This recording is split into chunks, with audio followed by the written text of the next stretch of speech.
Ladies and gentlemen, this is another YouTube video. Unprecedented scenes here on Coach Cooney's channel. Unprecedented.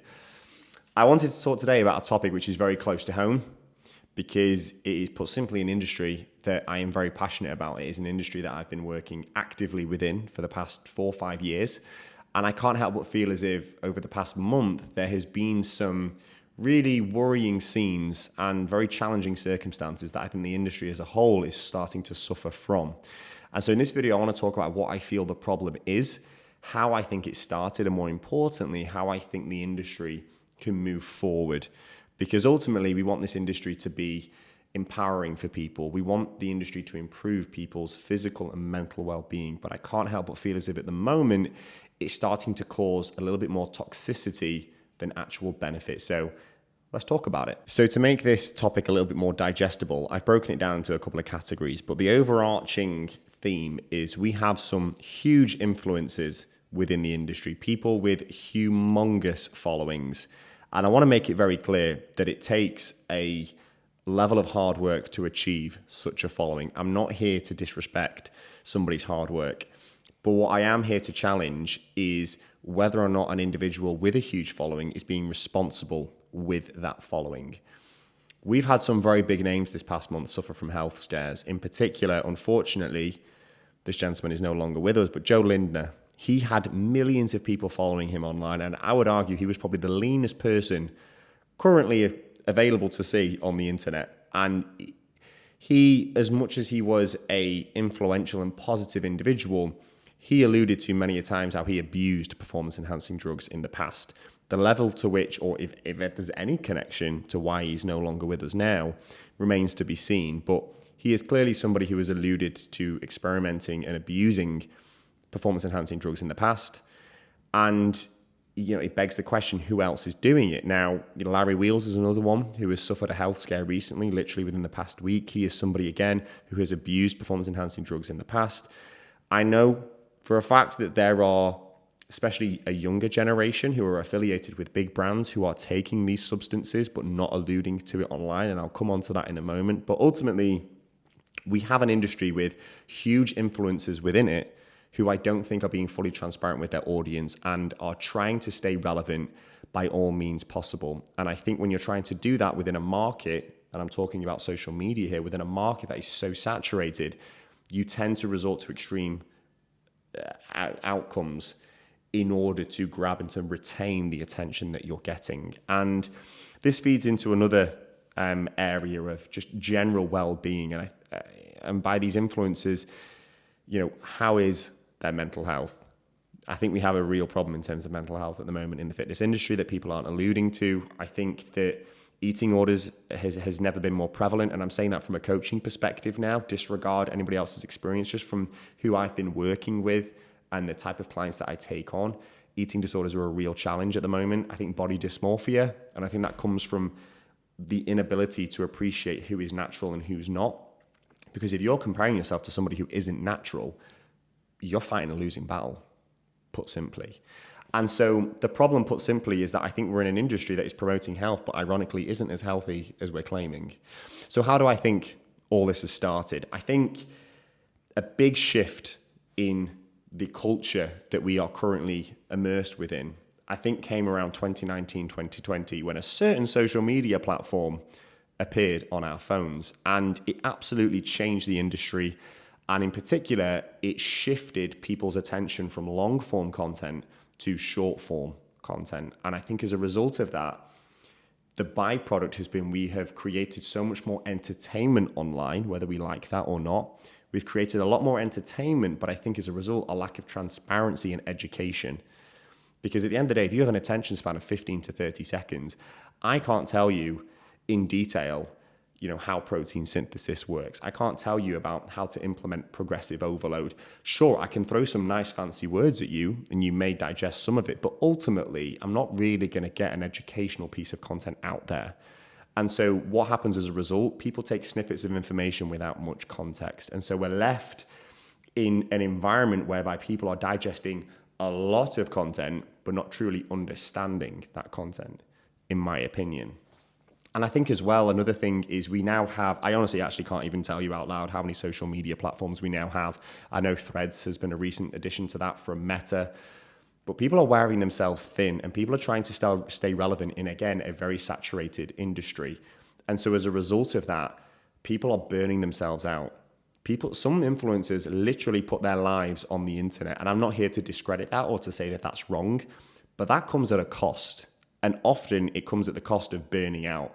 It comes at the cost of poor mental health. It comes at the cost of ending up in hospital. And, there's always, that money tree is always going to be tempting because arguably more views equals more monetization. But I think in the pursuit of health and in the pursuit of staying relevant, these big influencers within the industry are actually experiencing the worst level of health in terms of optimal levels of mental health and physical health. And so how do we fix this most importantly? It's difficult. It is difficult. I think the biggest thing that I think can change is I think brands have to take more responsibility in terms of who it is that they are working with. It's very easy for a company to give out a discount code. Whoever's watching this, I can guarantee today you have seen somebody offering some sort of discount code. For a company to connect with an influencer and to say, look, can you use this discount code? Use this name at the checkout and they'll get 10%. It's very, very easy. And I am going to give a little bit of a shout out to currently who I work with, and that is Protein Works, because they offered me the opportunity to work with them. And I thought that's amazing. I use their products and have used their products for 3-4 years now. And so in my head, it was a no-brainer. However, I still wanted to understand why they picked me, because in the grand scheme of things, I have a very small audience. And so I was interested to know why me. And the immediate thing that struck me was that their transparency on the matter was, we actually want to start working with people who have a little bit of education.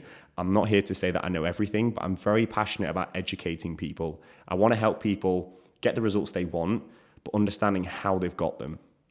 And I want to do it being completely transparent and honest on my experiences as well. And they noted something very poignant and said that they are noticing a bit of a shift in the industry whereby these people with huge followings don't necessarily produce the best return on investment from a brand perspective. We do live in a world now where a lot of bots are present, and that's a rabbit hole that we can go down to another day. But ultimately, the conversation revolved around, we want to get more educational material out there. And I really like that. So I think that kind of mindset needs to be more widespread. I also think as well that brands need to be vetting who they are affiliating themselves with, because it's all right. It's all right just taking somebody on because they look in an aesthetic way or they are inspiring in some way, whether it's performance, whether it's lifestyle. But if they aren't being honest with their audience, then the brand isn't being honest, and that reflects badly on the brand.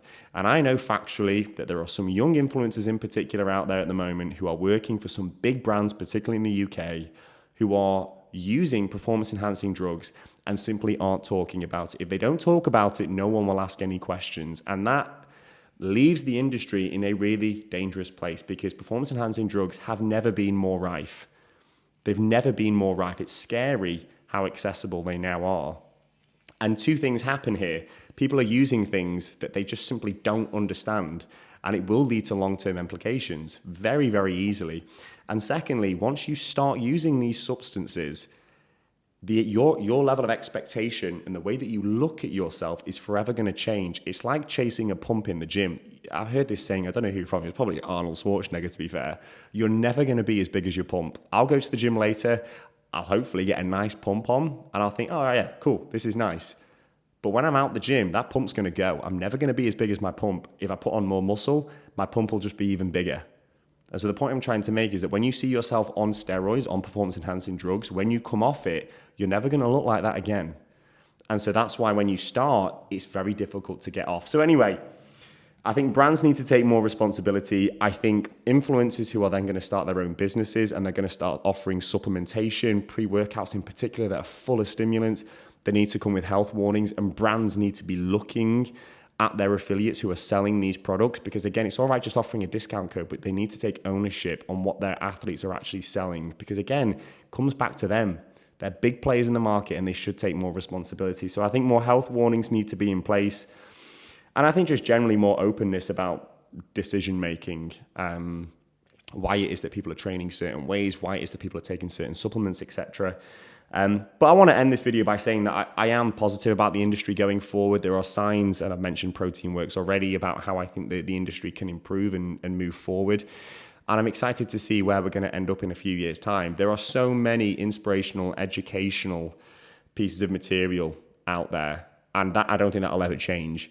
But I think the rat race, for a better term, is really taking over. And I'm sure this is the case in every industry, but the rat race is really impacting the industry in a negative way because people are wanting constant attention at the expense of their own health.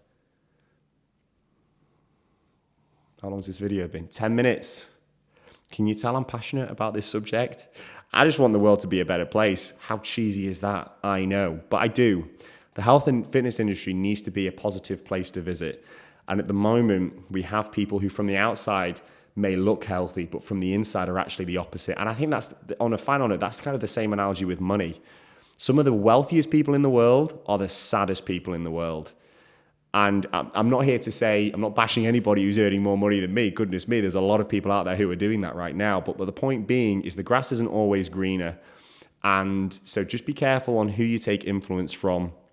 Be careful how long you spend on these apps, and just be careful who you follow. And that's my thoughts. I enjoyed that. If you like this kind of video, I'd love to do more because I like talking about topics like this. And again, I do hope this microphone has helped. But I'll leave it there for today. Hope you enjoyed, and I'll see you in the next one.